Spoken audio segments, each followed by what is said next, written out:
I interviewed Gloria Richardson, who was one of the only women listed on the program at the March on Washington.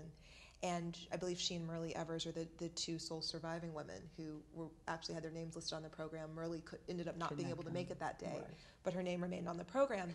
And Miss Richardson was very emphatic that she faced a lot of sexism within the movement. Mm-hmm. And it was interesting to me because I've certainly heard other experts talk about, stories like that, but it is interesting to me how much it seems like people still don't really want that to be part of the narrative, because when the interview ran with Miss Richardson, there was a lot of reaction to it, and not all of it positive, where people said, well, I think she was exaggerating or, misremembering perhaps being a victim of sexism.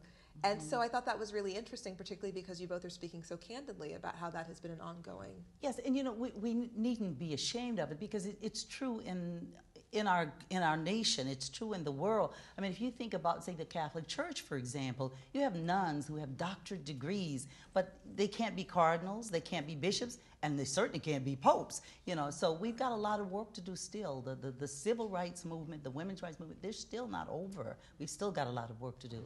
But I couldn't help, of course, thinking about the divide that you mentioned, Dr. Giddings, in terms of within the activist movement, and there's sometimes being a divide between white women and black women. Can you talk a bit about that? I know that's not exactly a small topic, but what are your thoughts on that? I know, a really easy question.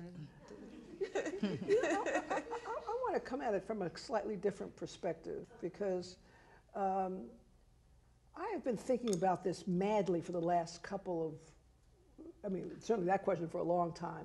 But, with this Brothers Keepers initiative that's just come out, and the fact that no funds were relegated for black girls, but for black boys, I was trying to figure out why this is allowed to happen in 2014.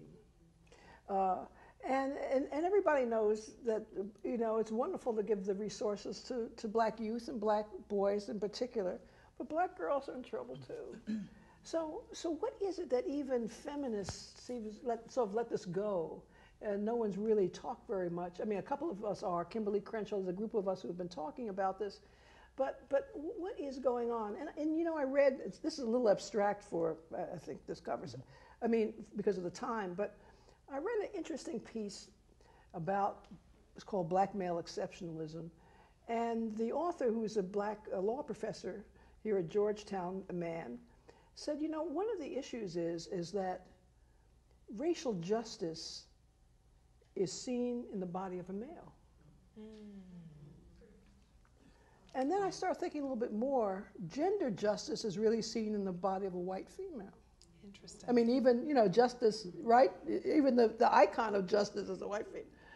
And so I want us to, I want to start thinking a little bit more deeply than the sort of usual, racism, sexism, because what we're having is people who are very liberal, who have great outreach. Susan B. Anthony was one in history who personally was fine, but boy, she was, but the racial question completely myopic and racist.